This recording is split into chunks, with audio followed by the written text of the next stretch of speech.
रुद्र मुस्कुराया और जवाब दिया, अगर कोई दूसरा रुद्र नहीं है तो वह मैं ही हूँ।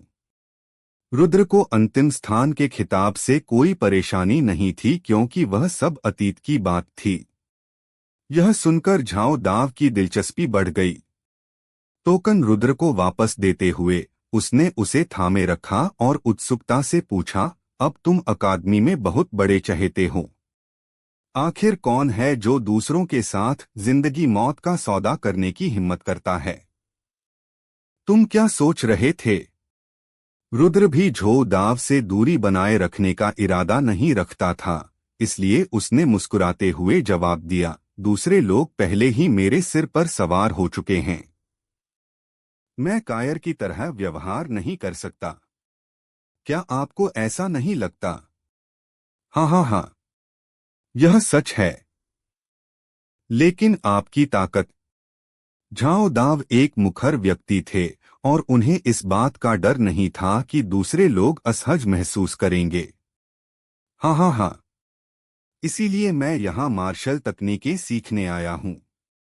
अपने भाले को आखिरी पल में तेज करना, भले ही वो तेज न हो, कम से कम चमकदार तो हो। ये शब्द गलत नहीं हैं, लेकिन सिर्फ 3 दिन बचे हैं। क्या ये थोड़ा कम नहीं है? यह ऐसी चीज है जिसका कोई उपाय नहीं है। मुझे विश्वास है कि वरिष्ठ प्रशिक्षु भाई भी जानते हैं कि मैंने अतीत में साधना की उपेक्षा की थी जिसके कारण मेरी नींद कमजोर हो गई। भले ही यह केवल 3 दिन ही क्यों न हो, यह कुछ न करने से बेहतर है। क्या यह सही नहीं है? झाओ दाव ने एक बार फिर रुद्र को देखा और अचानक मुस्कुराया और फिर उसने कहा, दिलचस्प है। आप अफवाहों से काफी अलग लग रहे हैं। तो फिर अंदर जाइए। आपके पास 2 घंटे हैं। बहुत धन्यवाद वरिष्ठ प्रशिक्षु भाई। झाओ दाव ने रुद्र के कंधों को थपथपाया और मुस्कुराते हुए कहा, अच्छी तरह से चुने। समय आने पर मैं आपका उत्साहवर्धन करूंगा। दिव्या अकादमी का धर्मग्रंथ पुस्तकालय 3 खंडों में विभाजित था। दूसरा खंड केवल उन लोगों के लिए खुला था जो आत्मा संघनन क्षेत्र में थे। वर्तमान रुद्र को स्वाभाविक रूप से प्रवेश का कोई अधिकार नहीं था। पहले खंड में टियर 1 मार्शल तकनीकों का संग्रह था। यह वर्तमान रुद्र के लिए उपयोग करने के लिए बिल्कुल उपयुक्त था। पूरा खंड किताबों की अलमारियों से भरा हुआ था। साधना के नियम, युद्ध तकनीकें और टियर 1 औषधीय गोलियों से जुड़ी किताबें भी थीं। उन्हें श्रेणियों में बांटा गया था और उनमें सब कुछ समाहित था। ये सभी पुस्तकें पत्थर की रगड़ से बनी थीं। एक मूल पुस्तकें स्वाभाविक रूप से ट्रैंक्विल क्लाउड संप्रदाय मुख्यालय में रखी गई थीं। साधना नियमों के संदर्भ में रुद्र पहले से ही स्पिरिट ब्रिस्टल सरास्ट पुस्तक दिव्य कला की साधना कर रहा था। स्वाभाविक रूप से अन्य साधना करने की कोई आवश्यकता नहीं थी। और औषधीय गोलियों व विजंदर ये किताबें रुद्र के लिए परिचयात्मक भी नहीं थीं। इसलिए उसने उन्हें अपने आप ही छांट दिया। वर्तमान रुद्र के लिए केवल टियर 1 मार्शल तकनीक ही उपयोगी थी। रुद्र किताबों की अलमारियों के उस क्षेत्र में गया जहां मार्शल तकनीकें रखी गई थीं और उसने अपने लिए उपयुक्त मार्शल तकनीक की खोज शुरू कर दी। लापरवाही से एक किताब उठाकर उसने देखा कि उस पर सिंस लिखा था। यह अग्नि विशेषता व विजंदर एक मध्यम श्रेणी की प्रथम श्रेणी की मार्शल तकनीक थी। किताब की सामग्री पलटते हुए रुद्र ने अपना सिर हिलाया। इस तरह की युद्ध तकनीक बहुत ही भद्दी थी। इसमें जरा भी गहराई नहीं थी और शक्ति भी बहुत कमजोर थी। भले ही पुस्तक में फूलों के आसमान से झरना गिरने तक की हाकी गई हो, रुद्र की अंतर्दृष्टि के साथ वह इस तरह की मार्शल तकनीक पर नजर क्यों डालेगा? सिंस किताब को वापस शेल्फ पर रखते हुए रुद्र ने कई मार्शल तकनीकों पर नजर डाली। विजंदर ये मुख्यतः सिंस जैसी ही मार्शल तकनीकें थीं, बस दिखावटी लेकिन सारहीन। जैसे जैसे समय धीरे धीरे बीतता गया, रुद्र ने पहले ही कई दर्जन किताबें देख लीं, फिर भी एक भी उसकी नजर में नहीं आई। रुद्र यह सोचकर आह भरने से खुद को नहीं रोक सका कि यह शांत बादल संप्रदाय कितना कंजूस है, जो दिखावा करने के लिए इन सामान्य वस्तुओं का उपयोग कर रहा है। लेकिन सोचने के बाद उसे राहत में विजेंदर साधना नियम और युद्ध तकनीकें किसी भी संप्रदाय की नींव होती हैं। वास्तव में महत्वपूर्ण साधना नियमों को धर्मनिरपेक्ष दुनिया में यूं ही कैसे रखा जा सकता है।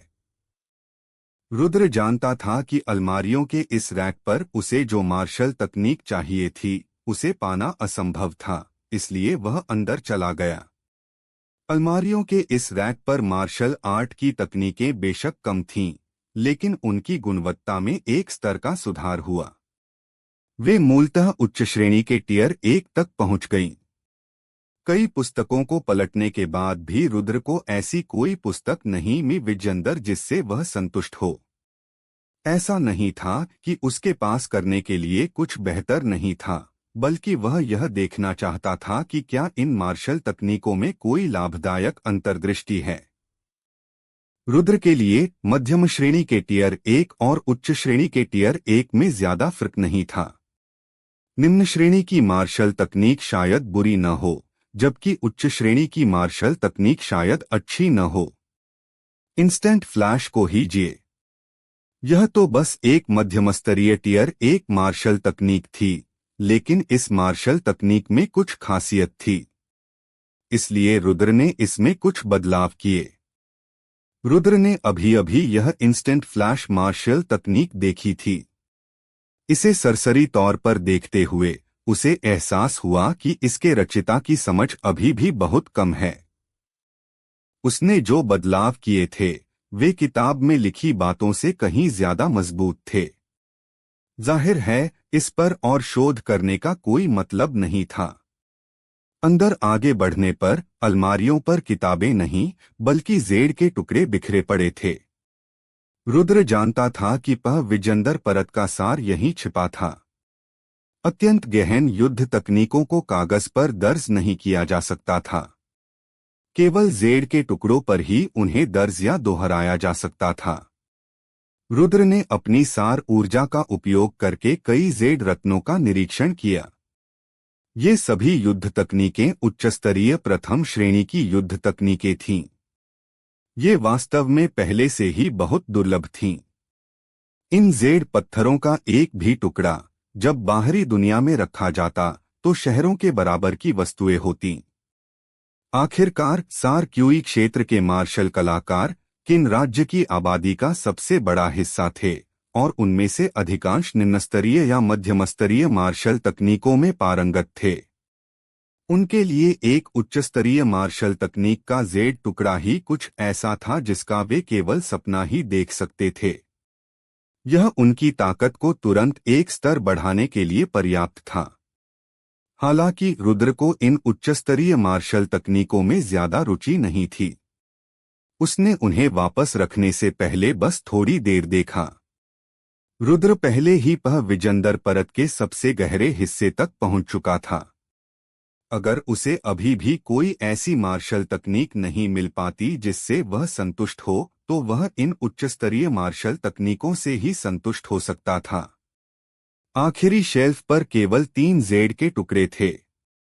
स्पष्टतः ये तीनों जेड के टुकड़े अन्य के समान नहीं थे। रुद्र ने पहला जेड टुकड़ा उठाया, सार ऊर्जा इंजेक्ट की, और जेड टुकड़े के भीतर की जानकारी रुद्र के दिमाग में प्रतिबिंबित हुई। 1000 फीट की छलांग, एक गतिविधि तकनीक। जब इसमें बड़ी सफलता प्राप्त कर विजेंदर जाती है, तो यह दूरी को इंचों तक कम कर सकता है और एक पल में 1000 फीट की दूरी तय कर सकता है। थोड़ा दिलचस्प है।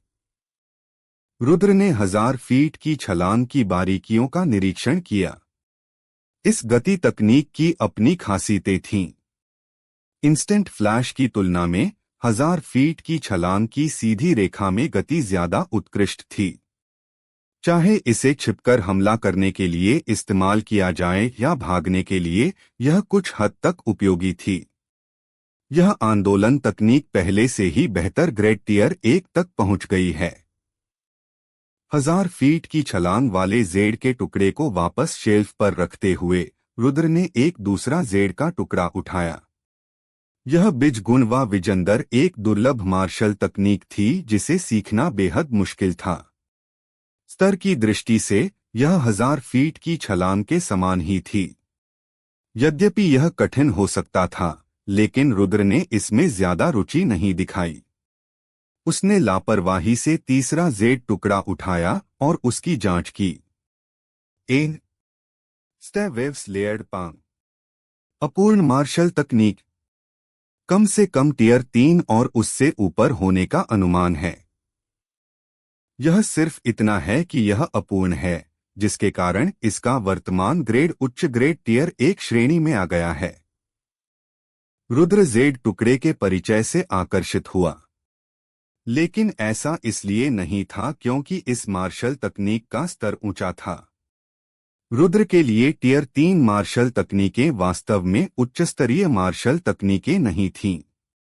उन्हें जो बात सबसे ज्यादा आकर्षित करती थी वह यह थी कि यह युद्ध तकनीक एक ऐसी युद्ध तकनीक थी जिसमें शक्ति के इस्तेमाल पर बहुत ध्यान दिया जाता था।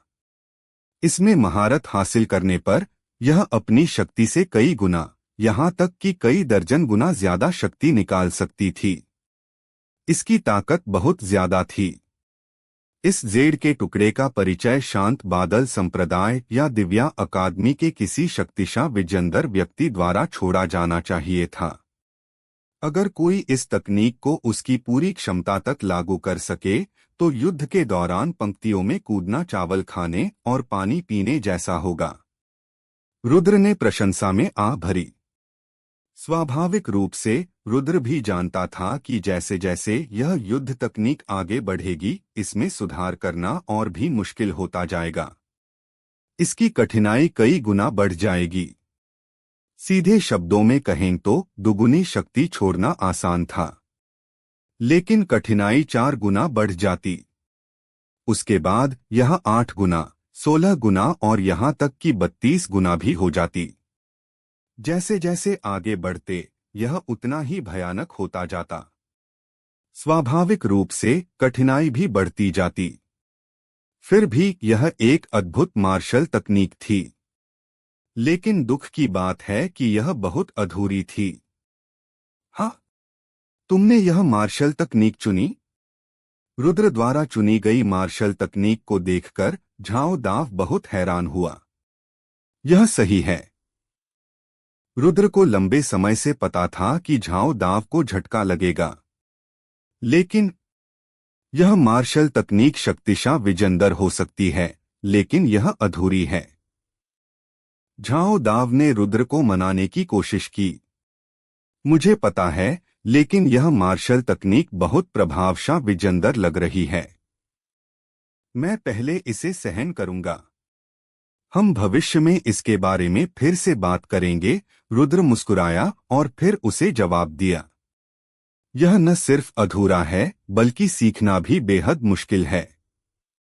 आप सीनियर अप्रेंटिस भाई शिवम टैंग को जानते हैं न? उन्होंने भी एक बार इस तकनीक को सीखने की कोशिश की थी, लेकिन आखिरकार उन्होंने हार मान विजेंदर। यह तकनीक देखने में तो कमाल की लगती है, लेकिन यह एक कठिन और निष्फल परिश्रम है। 3 दिन। अगर आप प्रतिभाशाली विजेंदर भी हैं तो भी ज्यादा से ज्यादा आप फर्स्ट लेयर वेव सीख सकते हैं। यह आपके प्रतिद्वंद्वी के खिलाफ ज्यादा काम नहीं आएगी, है ना? दरअसल झाओ दाव की बातें पहले से ही बहुत स्पष्ट थीं। उनके विचार से अगर रुद्र 1 महीने का समय भी लगा दे तो भी वह विजेंदर परत की लहर नहीं सीख पाएगा। प्रथम परत तरंग की अवधारणा क्या थी? सिर्फ शक्ति में 2 गुनी वृद्धि रुद्र और सोनू के बीच शक्ति के अंतर की भरपाई नहीं कर सकती थी। इसके बजाय अधिक व्यावहारिक मार्शल तकनीक सीखना बेहतर होगा। रुद्र की इस झाओ दाव के प्रति अच्छी धारणा थी। कम से कम वह खुद को दूसरों की तरह मजाक तो नहीं समझता था। इसलिए वह मुस्कुराया और फिर बोला, वरिष्ठ प्रशिक्षु भाई, आपकी चिंता के लिए बहुत बहुत धन्यवाद। लेकिन मेरी अपनी योजनाएं हैं। जहां तक 3 दिन बाद होने वाले मौत के मुकाबले की बात है, मुझे लगता है कि मैं उसे संभाल सकता हूं। यह ठीक है। चूंकि तुम जिद कर रही हो, इसलिए मैं तुम्हें और नहीं मनाऊंगा। अपनी तरफ से पूरी कोशिश करो। झाओ दाव ने अपना सिर हिलाया और सिर्फ आह भर सका। दिव्या अकादमी में एक छिपे हुए स्थान पर 2 लोग धीमी आवाज में चर्चा कर रहे थे। सोनू, रुद्र के साथ अपने डेथ मैच के बारे में आप क्या सोचते हैं?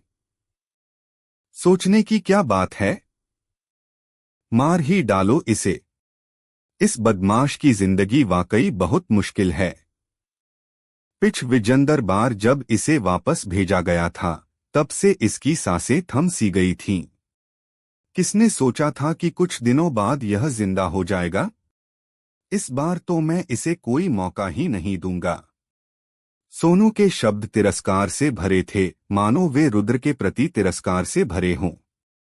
रुद्र और रुद्र एक दूसरे के साथ प्रतिस्पर्धा करते हुए बड़े हुए थे, इसलिए रुद्र भी स्वाभाविक रूप से रुद्र के स्वभाव और उसकी ताकत को अच्छी तरह जानता था।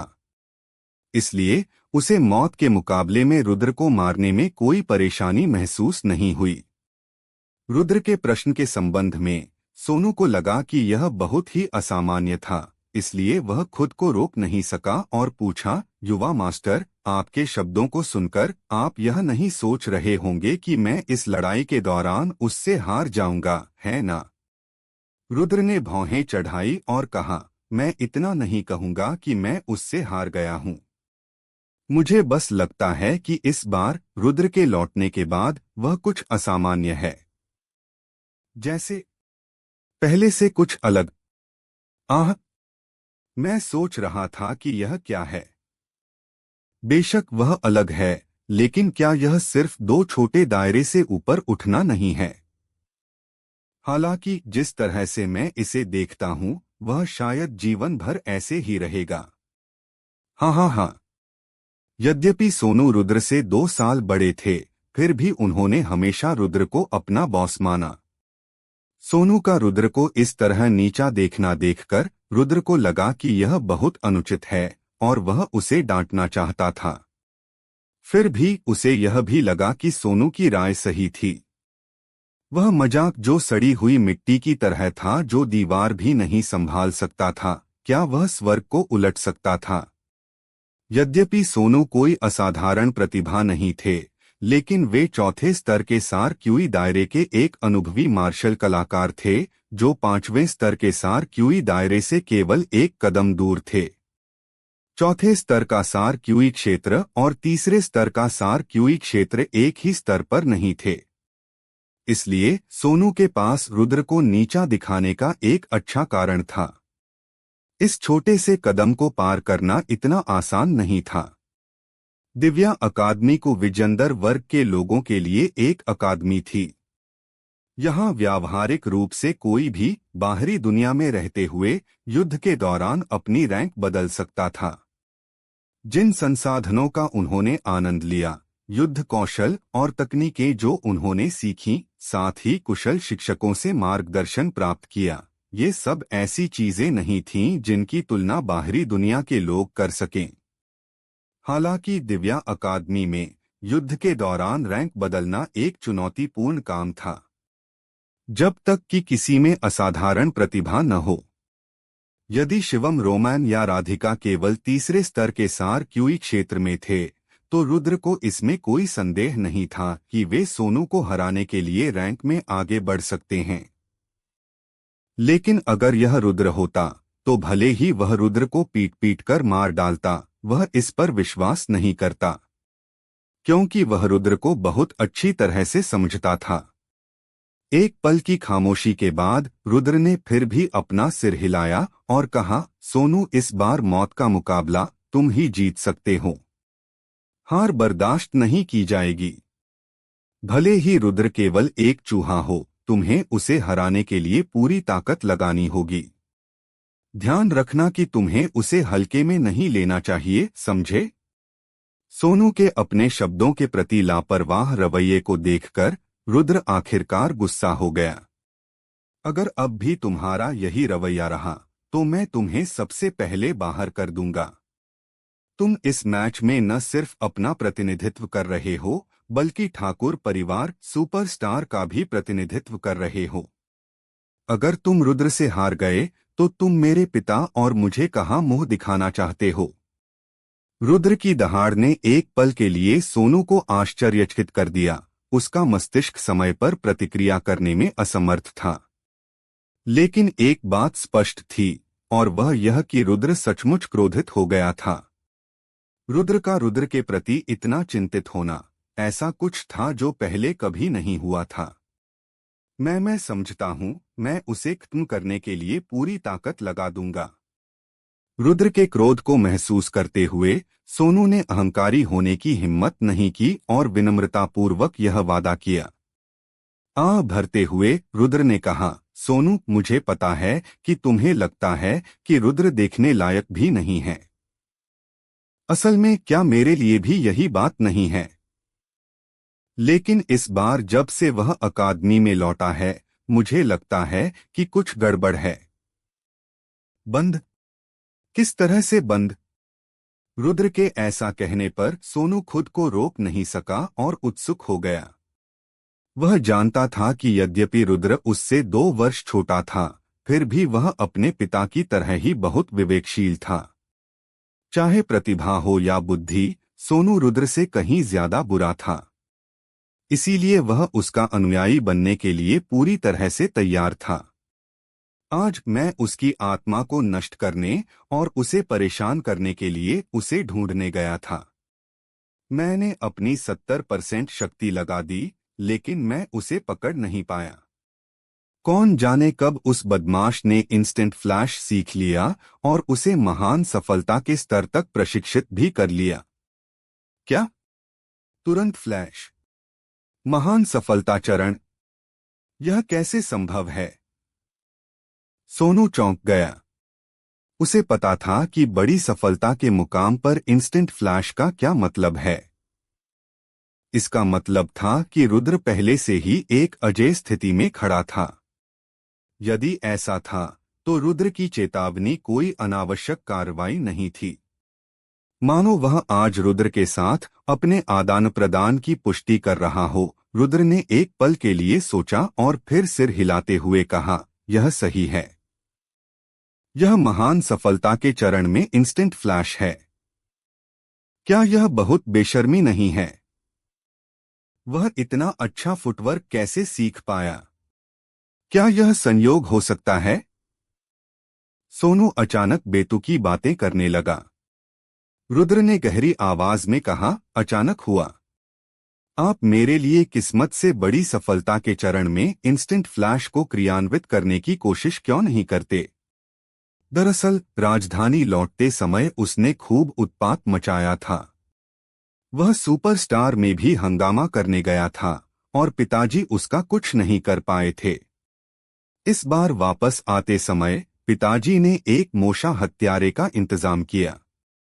फिर भी नतीजा यह हुआ कि रुद्र वाकई सुरक्षित अकादमी पहुंच गया।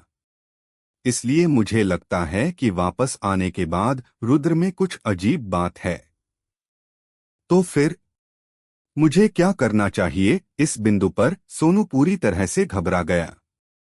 उसके कंधों को थपथपाते हुए रुद्र ने धीरे से कहा, आराम करो।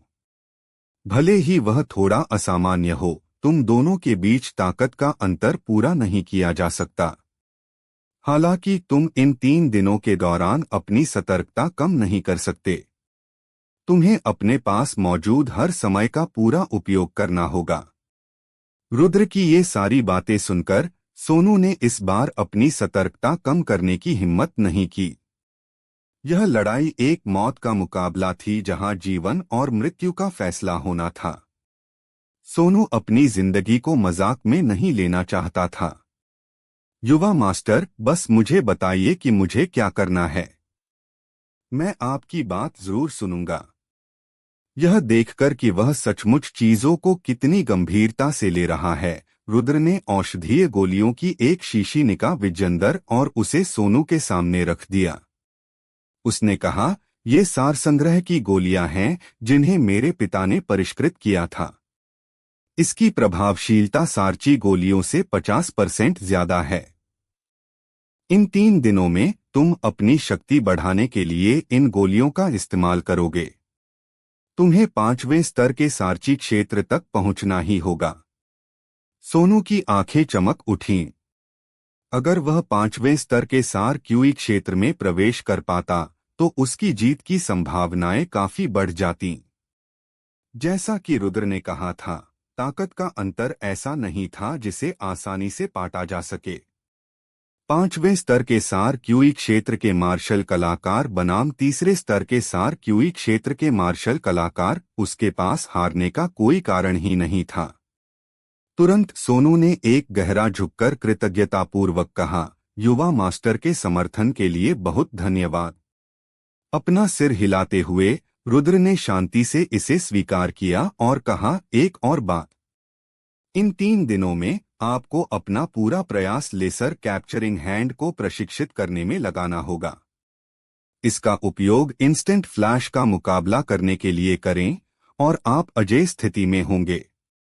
राजेंद्र अकादमी के एक प्रशिक्षण कक्ष में रुद्र चुपचाप खड़ा था और उसकी आंखें कसकर बंद थीं, मानो वह सो रहा हो। जब से उसने जेड के टुकड़े को देखा था, रुद्र करीब 2 घंटे से यहाँ खड़ा था। अचानक रुद्र की आंखें खुल गईं। एक कदम पीछे हटकर उसने फिर हथे विजेंदर हिलाई। तेज हवा का झोंका आगे बढ़ा और एक धमाके के साथ एक मांसल ताड़ का पेड़ दीवार पर जा गिरा। दीवार पर एक गड्ढा बन गया था, लेकिन कोई भी अपनी नंगी आंखों से उसे तेजी से ठीक होते हुए देख सकता था। दीवार की ओर देखते हुए रुद्र ने अपना सिर हिलाया। इस स्टैब वेव्स लेयर्ड पाम को प्रशिक्षित करना वाकई कठिन है। कोई आश्चर्य नहीं कि वरिष्ठ प्रशिक्षु भाई झाओ ने मुझे इसे छोड़ देने की सलाह दी। मैंने अपने शरीर में सार ऊर्जा को समायोजित करने के लिए पहले ही 2 घंटे लगा दिए हैं, फिर भी इस पाम में अभी भी फर्स्ट लेयर वेव का प्रभाव नहीं है। रुद्र ने आह भरी। अगर झाओ दाव ने ये देखा तो उसके होश उड़ जाएंगे और वो रुद्र को कृतघ्न कहकर डांटेगा।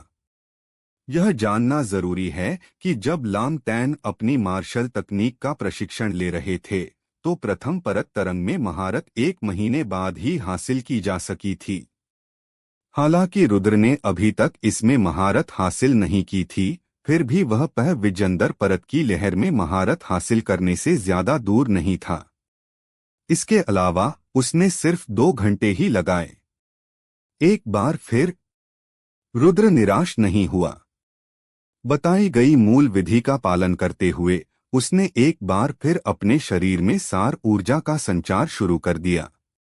स्टैब वेव्स लेयर्ड पाम वास्तव में एक मार्शल तकनीक थी जो मानव शरीर के भीतर सार ऊर्जा और स्वर्ग और पृथ्वी सार ऊर्जा के बीच एक प्रतिध्वनि पैदा करती है, जिससे दुश्मनों को नुकसान पहुंचाने के लिए इसे बढ़ाया जाता है। ठीक उसी तरह जैसे पानी में पत्थर फेंकने से लहरें बाहर की ओर फैलती हैं। इसका वर्णन करना आसान लग रहा था, लेकिन वास्तव में इसे पूरा करना स्वर्ग तक पहुंचने जितना कठिन था। स्वर्ग और पृथ्वी की सार ऊर्जा एक अस्पष्ट और अलौकिक अस्तित्व थी। प्रतिध्वनि उत्पन्न करने के लिए स्वर्ग और पृथ्वी की सार ऊर्जा के प्रति अत्यंत गहन समझ होना आवश्यक था। मार्शल कलाकारों के लिए सार ऊर्जा का संवर्धन सहज था। उन्हें बस अपने मार्शल कौशल के अनुसार सार ऊर्जा एकत्रित करनी होती थी। यह केवल यह जानने का मामला था कि कुछ कैसे किया जाए, लेकिन यह नहीं समझना था कि ऐसा क्यों किया जाए। यद्यपि प्रत्येक मार्शल कलाकार सार ऊर्जा की साधना करता है, लेकिन संभवतः कोई भी यह नहीं बता पाएगा कि वास्तव में सार ऊर्जा क्या थी। जैसे जैसे साधना क्षेत्र बढ़ता गया, मार्शल कलाकारों को सार ऊर्जा के प्रति गहरी समझ प्राप्त होती गई। सार ऊर्जा के बारे में पूरी तरह से अनभिज्ञ होने पर स्टैब वेव्स लेयर्ड पाम में महारत हासिल करने के लिए उस तरह की प्रतिध्वनि को धीरे धीरे समझने के लिए केवल निरंतर प्रशिक्षण ही काफी था। यही कारण था कि इस हस्तरेखा तकनीक को सीखना इतना कठिन था। रुद्र के पास अपने पिछले जन्म में एक अत्यंत उच्च साधना क्षेत्र था। इसके अलावा उसे रसायन विद्यादाओं में भी अत्यंत महान सिद्धियां प्राप्त थीं। इसलिए उसके लिए यह तकनीक सीखना बहुत आसान था। धीरे धीरे अपनी दाहिनी हथे विजंदर को ऊपर उठाते हुए एक हल्की पी विजंदर चमक रुद्र की हथे विजंदर पर घनीभूत होने लगी, जिससे एक छोटा भंवर बन गया। हथे विजंदर पर प्रहार करने से वह मंद पी विजंदर रोशनी पानी की लहरों की तरह फैल गई। पेंग! दीवार बुरी तरह धंस गई और गड्ढा पहले से भी अधिक गहरा हो गया। ढेर लहरें स्तरित हथे विजंदर। रुद्र ने अपनी दूसरी हथे विजंदर पर वार करके इसे अंजाम देने में कामयाबी हासिल की। ठीक है, यह एहसास तो ठीक है, लेकिन यह अभी भी उतना स्थिर नहीं है। इसके अलावा इसे पूरा करने में बहुत समय लगता है। लगता है मुझे अभी और अभ्यास करने की जरूरत है, रुद्र ने मन ही मन बुदबुदाया। पलक झपकते ही 3 दिन बीत गए। इस सुबह युद्ध क्षेत्र इतनी भीड़ से घिरा हुआ था कि पानी भी अंदर नहीं जा पा रहा था। 3 दिनों की उथल पुथल के बाद राजेंद्र अकादमी में लगभग हर कोई रुद्र और सोनू के बीच की लड़ाई के बारे में जानता था। इस दुनिया में अच्छे शो देखने वालों की कमी नहीं थी। हर जगह यही हाल था। हालांकि डेथ मैच में लड़ने वाले सिर्फ 2 छोटे किरदार थे, फिर भी ये एक डेथ मैच था। इसका मतलब था कि एक पक्ष जरूर मरेगा। इतना अच्छा शो कौन मिस करेगा?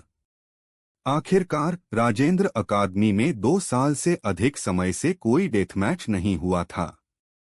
डेथ मैच अभी शुरू भी नहीं हुआ था, लेकिन हर कोई पहले से ही 3 और 5 के समूहों में चर्चा कर रहा था। आप लोगों को क्या लगता है कौन जीतेगा? एक और व्यक्ति ने उसे ऐसे देखा जैसे वह कोई बेवकूफ हो। क्या तुम मंदबुद्धि हो? तीसरे स्तर का सार क्यूई क्षेत्र बनाम चौथे स्तर का सार क्यूई क्षेत्र, इसमें अनुमान लगाने की क्या बात है? क्या तुम्हें लगता है कि रुद्र वरिष्ठ भाई प्रशिक्षु शिवम है? है? कौन जाने, शायद रुद्र के पास कोई हैरान करने वा विजंदर बात हो। क्या तुम्हें नहीं पता कि उसने पिछले कुछ दिन बंद कमरे में एकांत में साधना करते हुए बिताए हैं? हो सकता है जब वह प्रकट होगा तो वह पहले से ही चौथे स्तर के सार क्यू क्षेत्र में होगा। उस व्यक्ति को कोई आपत्ति नहीं हुई और वह हंस पड़ा। उसके शब्दों को एक बार फिर तिरस्कार से सुना गया। आखिरी क्षण में बुद्ध के चरणों से लिपटने का क्या फायदा? रुद्र अकेला नहीं है जो बंद दरवाजे के एकांत में चला गया। सोनू ने भी 3 दिन बंद दरवाजे के एकांत में बिताए थे। मैंने सुना है कि सोनू काफी समय से चौथे स्तर के सार क्यू क्षेत्र में फंसा हुआ है। इस बार कौन जाने वह सीधे 5वें स्तर के सार क्यू क्षेत्र में पहुंच जाए। रुद्र तो निश्चित रूप से मर चुका है। यह जरूरी नहीं कि सच हो। मैंने सुना है कि रुद्र इंस्टेंट फ्लैश सीखने में कामयाब रहा है और वह बड़ी सफलता के चरण में भी है। इसका व्यावहारिक अर्थ यह है कि वह अपराजय स्थिति में है। इंस्टेंट फ्लैश, इसका क्या उपयोग है? घटिया युद्ध शक्ति, कम साधना क्षेत्र। मुझे मत बताओ कि उसे इंस्टेंट फ्लैश का उपयोग करते रहना होगा। जब उसकी सार ऊर्जा अंततः समाप्त हो जाएगी तब भी क्या वह पराजित नहीं होगा? इसके अलावा इंस्टेंट फ्लैश अद्भुत हो सकता है, लेकिन यह अजेय नहीं है, ठीक है? मुझे लगता है कि रुद्र इन 3 दिनों के बंद कमरे के एकांतवास में अपनी कमजोरियों की भरपाई कर रहा है। कम समय में साधना क्षेत्र बढ़ाना मुश्किल है, इसलिए हो सकता है कि वह कुछ अद्भुत युद्ध तकनीकों का अभ्यास कर रहा हो। मैंने सुना है कि कुछ दिन पहले रुद्र धर्म ग्रंथ पुस्तकालय गया था। ओह, क्या उस समय वरिष्ठ प्रशिक्षु भाई झाओ ड्यूटी पर नहीं थे? वरिष्ठ प्रशिक्षु भाई झाओ, रुद्र ने कौन सी युद्ध तकनीक चुनी? झाओ दाव, जो उस समय शक्ति विश्लेषण सुन रहे थे, उन्हें उम्मीद नहीं थी कि विषय अचानक उन पर आ जाएगा।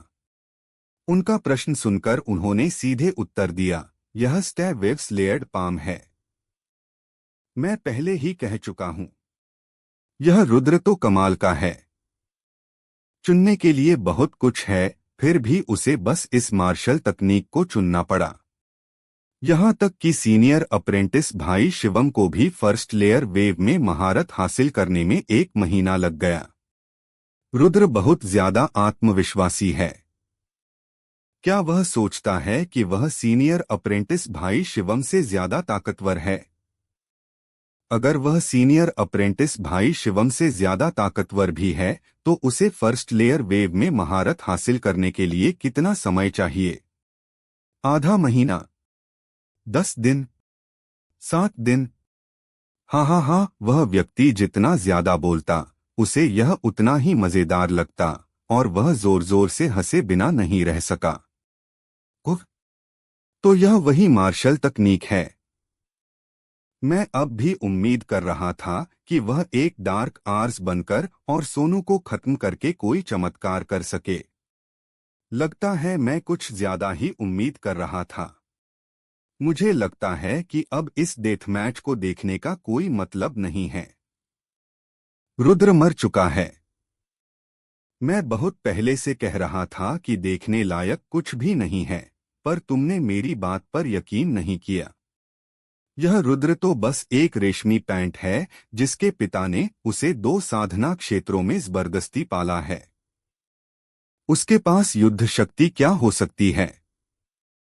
अगर यह मृत्यु युद्ध न होता, तो मैं आकर देखने की भी जहमत नहीं उठाता। अंदाजा लगाओ, सोनू रुद्र को खत्म करने के लिए कितनी चालें चलेगा? वह 20 चालें, इस व्यक्ति ने अनिश्चितता से कहा। 20 चालें? आप बहुत ज्यादा की उम्मीद कर रहे हैं। ज्यादा से ज्यादा 5 चालें। वरिष्ठ प्रशिक्षु भाई झाओ, आप क्या सोचते हैं? एक अन्य व्यक्ति ने झाओ दाव से पूछा। उफ, इस बारे में मुझे ज्यादा यकीन नहीं है, लेकिन मुझे लगता है कि रुद्र के लिए यह नामुमकिन नहीं होगा, झाओ दाव ने जवाब दिया। झाओ दाव को पूरा भरोसा नहीं था, लेकिन उस दिन रुद्र से मुलाकात के बाद से ही उसे लग रहा था कि कुछ होगा। लेकिन सारे संकेत साफ दिखा रहे थे कि रुद्र का जीतना नामुमकिन था। झाओ दाव को भी नहीं पता था कि उसे ऐसा क्यों लग रहा था। उस व्यक्ति को लगा कि उसने गलत सुना है, और वह अपना मुंह खोलने ही वाला था कि पीछे से एक और आवाज आई। 10 चालें। जूनियर प्रशिक्षु भाई, ये जीत गया। उस आवाज ने छिपने का कोई प्रयास नहीं किया, और आसपास के कई लोगों ने उसे सुना। बुदबुदाना। वह आवाज ऐसी थी जैसे कोई बम फट गया हो, और सभी लोग उस दिशा में देखने लगे। इससे पहले सबकी राय एक तरफा थी। सब यही सोच रहे थे कि रुद्र का जीतना नामुमकिन है। जो 2 लोग भविष्यवाणी कर रहे थे कि रुद्र हारने से पहले कितनी चालें चलेगा, वे भी अल्पमत में नहीं थे। इसलिए यह कहा जा सकता है कि यह आवाज बहुत अलग थी, जिसके परिणामस्वरूप अन्य सभी चर्चाएं बंद हो गईं। रोमैन यू, क्या तुम ठीक हो? किसी ने पहचान लिया कि वह कौन था। यह रोमैन यू ही था जो रुद्र के साथ दिव्या अकादमी लौटा था। उसके बगल में एक युवती भी थी, जिसका नाम पिरेमा था। यह सही है, रोमैन। मैंने सुना है कि तुम हाल ही में उस बेवकूफ के बहुत करीब से चल रही हो। क्या इसीलिए तुम भी मंदबुद्धि हो गई हो? हाँ हाँ हाँ। रोमैन और रुद्र के साथ लौटने की बात जाहिर तौर पर दूसरों से छिपी नहीं रह सकी। पिछले कुछ दिनों में यह बात उजागर हो ही गई। रोमैन ने भावशून्य होकर सबको देखा और एक ठंडी मुस्कान दी। फिर बोला, 100 एसेंस क्यों गोलियां? कौन मेरे साथ दाव लगाने की हिम्मत करेगा?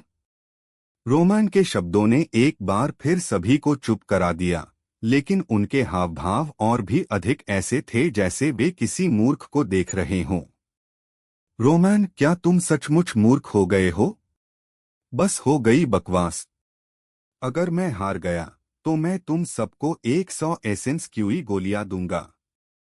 लेकिन अगर मैं जीत गया तो तुम सबको मुझे 100 एसेंस क्यूई गोलियां देनी होंगी। अगर हिम्मत नहीं है तो चुप रहो। इस समय रोमन की दबंगई बाहर आ गई। जैसी कि उम्मीद थी, जैसे ही उन्होंने यह कहा, अधिकतर लोग तुरंत चुप हो गए। 100 एसेंस क्यूई गोलियां कोई छोटी संख्या नहीं थीं। यह लगभग 3 महीने के उनके इस्तेमाल के बराबर थी। हालांकि बहुत से लोग ऐसे थे जिन्हें इससे कोई आपत्ति नहीं थी, फिर भी यह संख्या इतनी ज्यादा थी कि ज्यादातर लोगों को कई महीनों तक दर्द का सामना करना पड़ा। तो फिर शर्त लगाते हैं, तुमसे कौन डरता है? लेकिन यहाँ कम से कम कई 100 लोग हैं। अगर तुम हार गए तो क्या तुम पैसे दे पाओगे? इस समय जो लोग रुद्र के साथ अच्छे संबंध रखते थे वे और नहीं देख सकते थे, और उनमें से एक तुरंत बाहर आया और रोमन से भिड़ गया। रोमन ने ठंडी हंसी हंसी और औषधीय गोलियों की एक बोतल निकाली। विजेंदर, उत्कृष्ट स्तर की सार क्यों गोलियां? सी, ये सभी उत्कृष्ट स्तर की सार क्यों गोलियां हैं। वह व्यक्ति तब तक घूरता रहा जब तक उसकी आंखें लगभग बाहर नहीं निकल आईं। एक उत्कृष्ट श्रेणी की सार क्यूई गो विजेंदर का मूल्य 10 साधारण उच्च श्रेणी की सार क्यूई गोलियों के बराबर हो सकता है। रुद्र ने बंद कमरे में एकांतवास में जाने से पहले इन सभी औषधीय गोलियों को परिष्कृत किया था। उसने इस दृश्य का पहले से ही अनुमान लगा लिया था, इसलिए उसने इस अवसर का उपयोग अप्रत्याशित धन कमाने के लिए करने का निर्णय लिया। मैं तुम्हारे साथ शर्त लगाऊंगा। दर्शक आवाज की ओर मुड़े तो देखा कि रुद्र, चंद्रप्रकाश और सोनू के साथ अंदर आ रहे हैं। मैं तुम्हारे साथ शर्त लगाऊंगा। जिस क्षण रुद्र प्रकट हुआ वह अपने साथ एक प्रभावशाली विजेंदर व्यक्तित्व लेकर आया, जिसने रोमन को इस हद तक प्रभावित किया कि उसकी सांस फूलने लगी। ठीक है। रोमन ने अस्पष्ट उत्तर नहीं दिया और सीधे स्वीकार कर लिया। चूंकि हम दाव लगा रहे हैं तो चलो थोड़ा बड़ा खेलते हैं। रुद्र रोमन की ओर ठंडी मुस्कान के साथ देख रहा था, जिससे लोगों को लगा कि उसकी योजना सफल हो गई है। तुम कैसे खेलना चाहते हो? रोमन ने दांत पीसते हुए पूछा। 1000 गोलियां। उत्कृष्ट श्रेणी की सार क्यों गोलियां? कैसा रहेगा? क्या तुम खेलने की हिम्मत करोगे? रोमन के चेहरे के भाव देखकर उसे और भी संतुष्टि महसूस हुई। ऐसा लग रहा था कि रोमन इस आकृति से डर गया था और उसने एक कठिन अभिव्यक्ति प्रकट की। हालांकि रुद्र निराशाजनक है। उसके पिता सरदार सिंह एक कीमिया ग्रैंडमास्टर हैं जिनका हर कोई सम्मान करता है। ऐसा तो हो ही नहीं सकता कि तुम एसेंस क्यूई की गोलियां भी नहीं निकाल सकते, है ना? रोमन के हाव भाव देखकर वह खुद पर और भी ज्यादा खुश हो गया।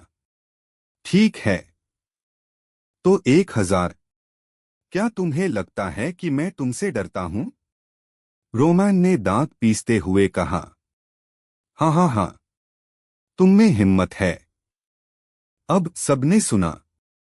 अगर समय आएगा और कोई अपनी बात से मुकर जाएगा तो सब लोग मिलकर सरदार सिंह को ढूंढने के लिए सुगंधित औषधि मंडप जाएंगे। रुद्र जोर से चिल्लाया। कई लोगों ने रोमन की अभिव्यक्ति देखी और बिना किसी आधार के भी अधिक आत्मविश्वास महसूस किया।